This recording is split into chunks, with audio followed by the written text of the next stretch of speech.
السلام علیکم ورحمۃ اللہ وبرکاتہ۔ اتھینٹیکیشن آف اسلام میں خوش آمدید۔ کیسے ہیں آپ سب؟ امید کرتی ہوں خیریت سے ہوں گے۔ آج کی ویڈیو میں حضور صلی اللہ علیہ وسلم کی ایک حدیث آپ کے ساتھ شیئر کروں گی، جس میں آپ صلی اللہ علیہ وسلم نے فرمایا کہ میری امت کو رمضان شریف کے بارے میں 5 چیزیں مخصوص طور پر دی گئیں جو پہلی امتوں کو نہیں ملیں۔ تو وہ 5 چیزیں کون سی ہیں وہ آپ کو بتاؤں گی اور اس کو ڈیفائن بھی کروں گی انشاءاللہ۔ دن بھر میں بہت ساری سوشل میڈیا ایپ پہ ہم فالتو قسم کی چیزیں دیکھ کے اپنا بہت سارا وقت ضائع کر دیتے ہیں، تو اس ویڈیو کو ثواب کی نیت سے سنیے گا، کیونکہ رمضان شریف آنے والے ہیں اور رمضان شریف میں ہم اپنی جو بھی عبادتیں کر رہے ہیں، اگر ہم فضائل کو سامنے رکھتے ہوئے عبادت کریں گے تو اس عبادت میں الگ ہی لذت اور مزہ محسوس ہوگا۔ تو چلیے اپنی ویڈیو کو سٹارٹ کرتے ہیں۔ تو اس سے پہلے اگر آپ میرے چینل پر نیو ہیں تو میرے چینل کو سبسکرائب کر دیجئے اور میری ویڈیوز کو لائک اینڈ شیئر کر دیجئے اور بیل آئیکن کو پریس کرنا مت بھولیے گا تاکہ میری ہر آنے والی نیو ویڈیو آپ کو مل سکے۔ نحمدہ و نصلی علی رسولہ الکریم، فاعوذ باللہ من الشیطان الرجیم، بسم اللہ الرحمن الرحیم۔ ابو ہریرہ رضی اللہ تعالی عنہ نے حضور اکرم صلی اللہ علیہ وسلم سے نقل کیا ہے کہ میری امت کو رمضان شریف کے بارے میں 5 چیزیں مخصوص طور پر دی گئی ہیں، پہلی امتوں کو نہیں دی گئیں۔ نمبر 1 یہ کہ ان کے منہ کی بدبو اللہ کے نزدیک مشک سے زیادہ پسندیدہ ہے۔ نمبر 2 یہ کہ ان کے لیے دریا کی مچھلیاں تک دعا کرتی رہتی ہیں اور افطار کے وقت تک کرتی رہتی ہیں۔ نمبر 3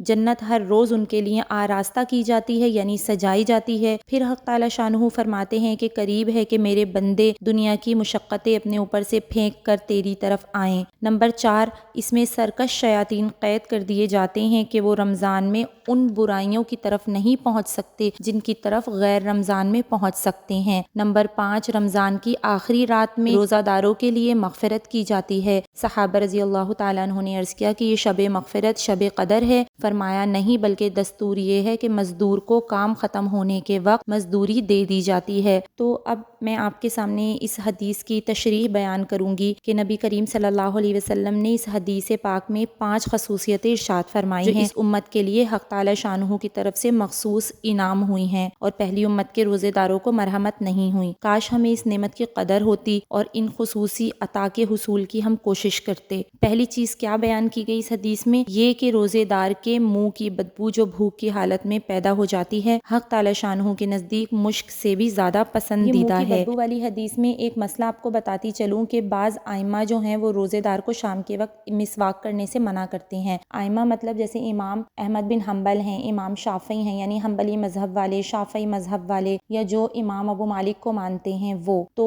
یہ جو مذہب کو مانتے ہیں ان کے نزدیک، بعض ائمہ کے نزدیک مسواک کرنے کو منع کیا گیا ہے شام کے وقت۔ لیکن ہم کیونکہ امام ابو حنیفہ کو مانتے ہیں، حنفیہ مذہب کو فالو کرتے ہیں، تو حنفیہ کے نزدیک مسواک ہر وقت کرنا مستحب ہے، اس لیے کہ مسواک سے دانتوں کی بو زائل ہو جاتی ہے۔ اور حدیث میں جس بو کا ذکر کیا گیا ہے وہ دانتوں کی بو کا نہیں کیا گیا، بلکہ وہ معدے کے خالی ہونے کی بو کا ذکر کیا گیا ہے، یعنی ہم کچھ نہیں کھاتے روزے کی حالت میں، پھر جو ہمارے معدے سے ایک بو آتی ہے تو یہ اس کا ذکر اس حدیث میں ہوا ہے۔ تو انشاءاللہ آپ کی سمجھ میں آ گئی ہوگی۔ روزہ حق تعالی شانہ کی محبوب ترین عبادتوں میں سے ہے، اسی وجہ سے ارشاد ہے کہ ہر نیک عمل کا بدلہ ملائکہ دیتے ہیں مگر روزے کا بدلہ میں خود عطا کرتا ہوں، اس لیے کہ وہ خالص میرے لیے ہے۔ بعض مشائخ سے منقول ہے کہ یہ لفظ اجزا بھی ہی ہے، یعنی یہ کہ اس کے بدلے میں خود اپنے کو دیتا ہوں، اور محبوب کے ملنے سے زیادہ اونچا بدلہ اور کیا ہو سکتا ہے۔ ایک حدیث میں ارشاد ہے کہ ساری عبادتوں کا دروازہ روزہ ہے، یعنی روزے کی وجہ سے قلب یعنی دل منور ہو جاتا ہے،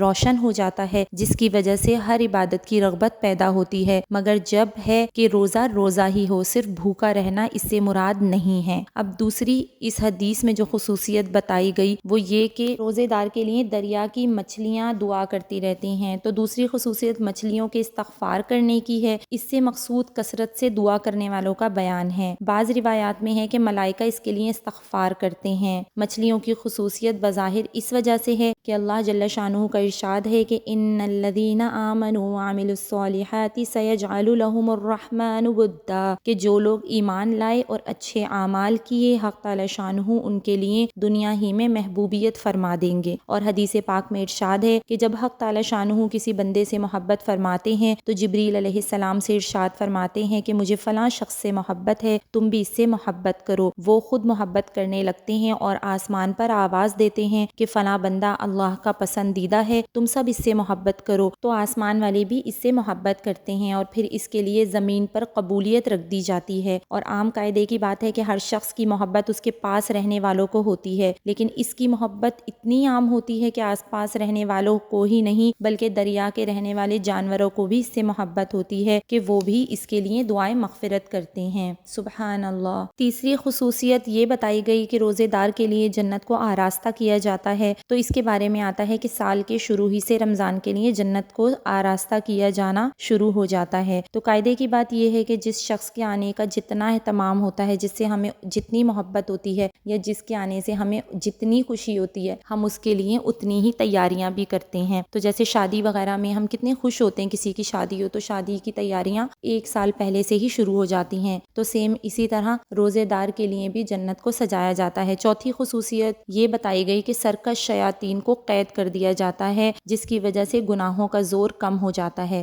رمضان المبارک میں رحمت کے جوش اور عبادت کی کثرت کا مقتضا یہ تھا کہ شیاطین بہکانے میں بہت ہی انتھک کوشش کرتے اور ایڑی چوٹی کا زور ختم کر دیتے، اور اسی وجہ سے گناہوں کی کثرت اس مہینے میں اتنی ہو جاتی کہ حد سے زیادہ۔ لیکن اسی لیے ایک بات تحقیق سے تو ثابت ہے کہ مجموعی طور پر گناہوں میں کمی ہو جاتی ہے، لیکن کچھ گناہ ایسے ہوتے ہیں جو رمضان المبارک میں بھی ہم سے ہو رہے ہوتے ہیں۔ اب وہ گناہ ہم سے کیوں ہوتے ہیں؟ وہ اس لیے ہوتے ہیں کہ سال بھر ہم ان گناہوں میں مبتلا رہتے ہیں، اور ان گناہوں کا ہمارا نفس اس قدر عادی ہو جاتا ہے کہ وہ گناہ ہماری طبیعت بن جاتے ہیں، اور سال بھر ہم چونکہ ان کو کرتے رہتے ہیں تو رمضان میں بھی وہ گناہ ہم سے نہیں چھوٹ پاتے، کیونکہ نبی کریم صلی اللہ علیہ وسلم کا ارشاد ہے کہ جب آدمی کوئی گناہ کرتا ہے تو اس کے قلب میں یعنی اس کے دل میں ایک کالا نقطہ لگ جاتا ہے، اگر وہ سچی توبہ کر لیتا ہے تو وہ دھل جاتا ہے ورنہ لگا رہتا ہے، اور اگر دوسری مرتبہ گناہ کرتا ہے تو دوسرا نقطہ لگ جاتا ہے، حتیٰ کہ اس کا قلب یعنی اس کا دل بالکل سیاہ ہو جاتا ہے، پھر خیر کی بات اس کے قلب تک نہیں پہنچتی۔ اسی کو حق تعالی شانہ اپنے کلام میں کلا بل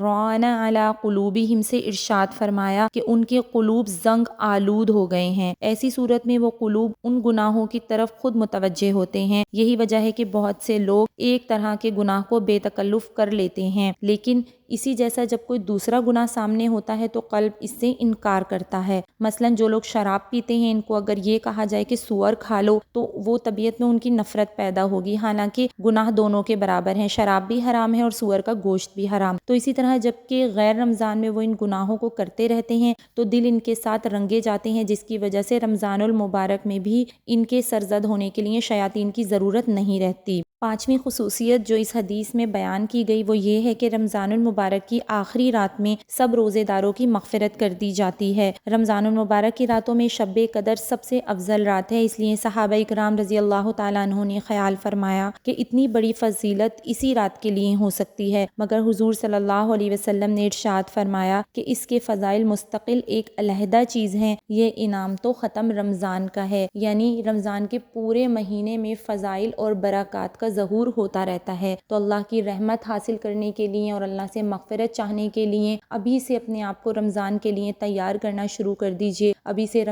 نمازوں کی پابندی شروع کر دیجئے، ابھی سے اپنے اعمال کو درست کر لیجئے تاکہ رمضان کا مہینہ ہمارے لیے رحمتوں اور برکتوں والا ثابت ہو۔ رمضان کے حوالے سے اور بہت ساری فضیلتوں کے ساتھ میں حاضر ہوتی رہوں گی انشاءاللہ۔ ایسی ہی بہت ساری اوتھینٹک انفارمیشن کے لیے دیکھتے رہیے اوتھینٹیکیشن آف اسلام۔ السلام علیکم ورحمۃ اللہ وبرکاتہ۔